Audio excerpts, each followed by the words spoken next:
Assalamualaikum warahmatullahi wabarakatuh. Perkenalkan, nama saya Umay Masolisa. Saya dari kelompok 3.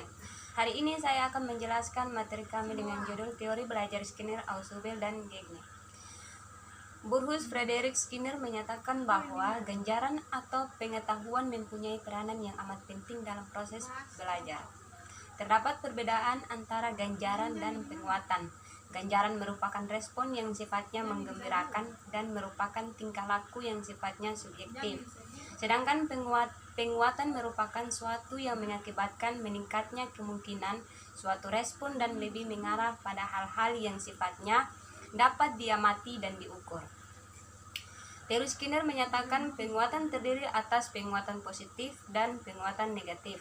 Penguatan dianggap sebagai stimulus positif jika penguatan tersebut seiring dengan meningkatnya perilaku siswa dalam melakukan pengulangan perilakunya itu. Dalam hal ini, penguatan yang diberikan kepada siswa memperkuat tindakan siswa sehingga siswa semakin sering melakukannya. Contoh penguatan positif diantaranya adalah pujian yang diberikan kepada siswa. Sikap guru yang menunjukkan rasa gembira pada saat siswa bisa menjawab dengan benar. Penguatan positif akan berbekas pada diri siswa.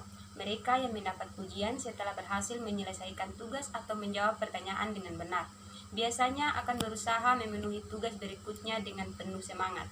Penguatan yang berbentuk hadiah atau pujian akan memotivasi siswa untuk rajin belajar dan mempertahankan prestasinya. Penguatan yang seperti ini sebaiknya segera diberikan dan jangan ditunda-tunda. Oke, materi selanjutnya akan dijelaskan oleh teman saya. Oke, Assalamualaikum warahmatullahi wabarakatuh. Saya akan menjelaskan materi lanjutan dari teman saya. Untuk itu, materi yang akan saya jelaskan adalah teori belajar menurut Skinner. Sebaiknya segera diberikan dan jangan ditunda-tunda. Penguatan negatif adalah bentuk stimulasi yang lahir akibat dari respon siswa yang kurang atau tidak diharapkan. Penguatan negatif diberikan agar respon yang tidak diharapkan atau tidak menunjang pada pelajaran tidak diulangi siswa. Penguatan negatif ini dapat berupa teguran, peringatan atas fungsi, namun tidak mengubah tingkah laku siswa yang negatif menjadi positif.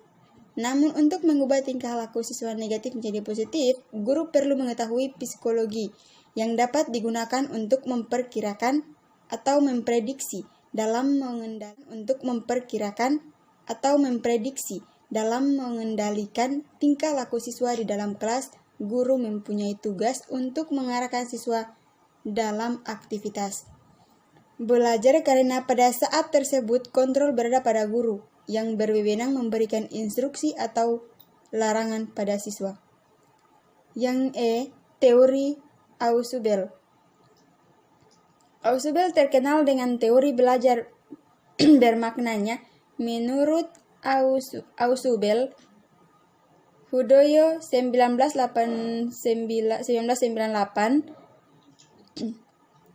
bahan pelajaran yang diberikan haruslah bermakna, relevan dengan syukur kognitif dan dimiliki siswa.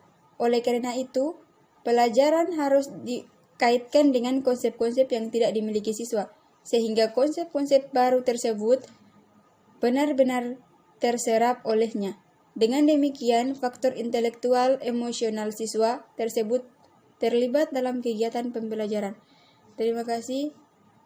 Selanjutnya akan dijelaskan oleh teman saya. Untuk itu, wassalamualaikum warahmatullahi wabarakatuh. Iya, kita lanjut dengan materi yang selanjutnya. Ausubel membedakan antara belajar menemukan dengan belajar menerima. Pada pembelajaran menemukan, konsep dicari atau ditemukan oleh siswa. Sedangkan pada pembelajaran menerima,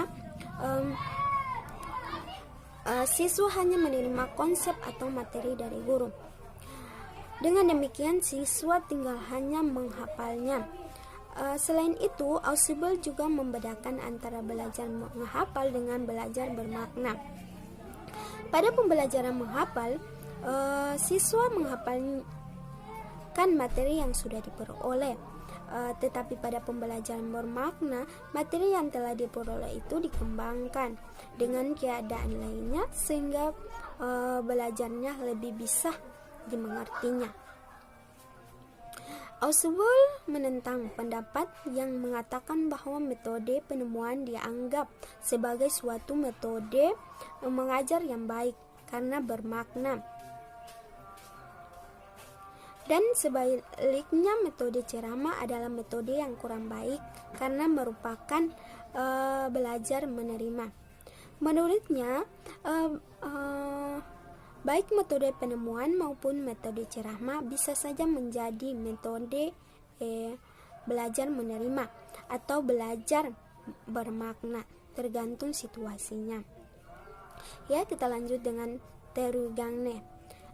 Menurut Gagne, dalam pembelajaran matematika ada dua objek yang dapat diperoleh siswa, yaitu objek langsung dan objek tak langsung.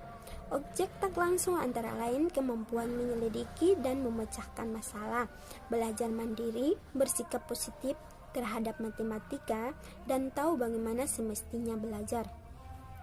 Sedangkan objek langsung berupa fakta, keterampilan, konsep, dan aturan. Ya, itulah penjelasan saya. Bismillahirrahmanirrahim. Assalamualaikum warahmatullahi wabarakatuh. Perkenalkan, nama saya Ali Hataul. Hari ini saya akan membahas materi lanjutan dari teori Gagne. Langsung saja pada materinya. Menurut Gagne, fakta adalah objek matematika yang tinggal menerimanya, seperti lambang bilangan sudut dan notasi-notasi matematika lainnya. Keterampilan berupa kemampuan memberikan jawaban dengan tepat ataupun cepat. Misalnya, melakukan pembagian bilangan cukup besar dengan bagi kurung, menjumlahkan pecahan, melukis sumbu sebuah ruas garis. Konsep ide abstrak yang memungkinkan kita dapat mengelompokkan objek ke dalam contoh dan non-contoh. Misalkan, konsep bujur sangkar, bilangan prima, himpunan, dan vektor. Aturan ialah objek paling abstrak yang berupa sifat ataupun teorema. Menurut Gagne sendiri, belajar dapat dikelompokkan menjadi 8 tipe.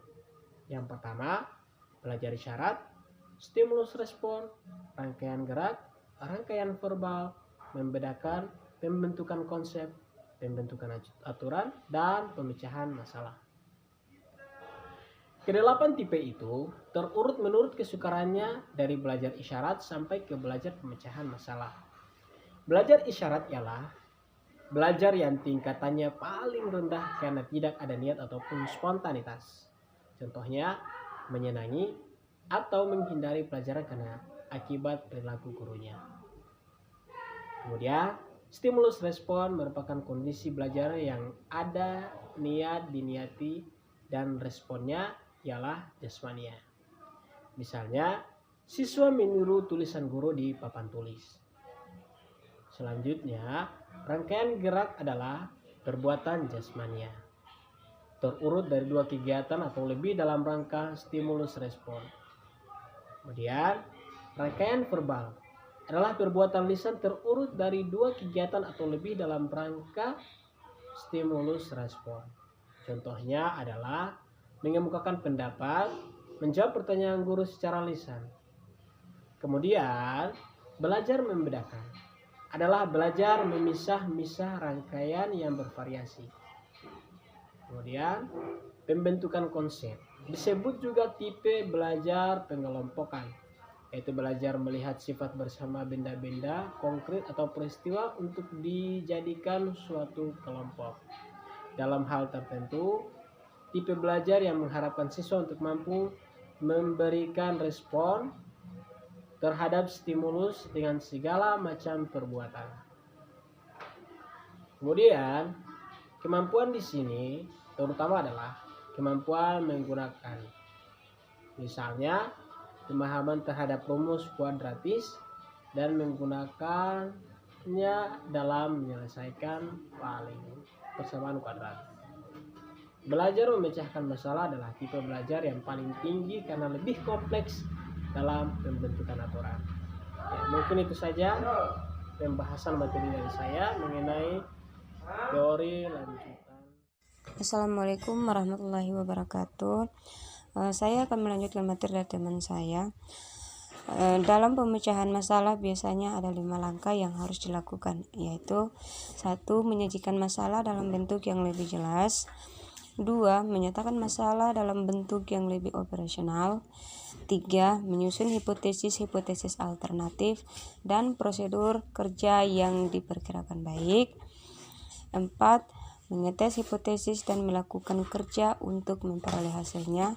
5. Mengecek kembali hasil yang sudah diperoleh. Lebih jauh, Gagne mengemukakan bahwa hasil belajar harus didasarkan pada pengamatan tingkah laku melalui stimulus respon dan belajar syarat. Alasannya adalah bahwa manusia itu organisme pasif yang bisa dikontrol melalui imbalan dan hukuman. Robert M. Gagne yakin bahwa belajar dapat ditingkatkan jika stimulus-stimulus yang dibutuhkan untuk menentukan tugas-tugas yang lebih luas sudah secara jelas didefinisikan dan diurutkan. Agar lebih jelas, perhatikan diagram berikut.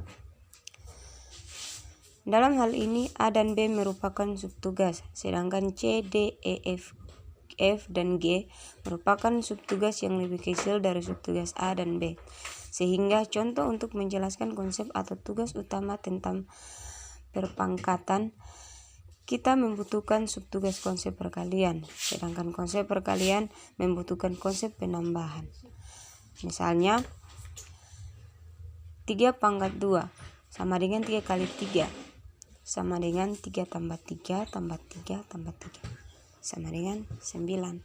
Terima kasih. Wassalamualaikum warahmatullahi wabarakatuh.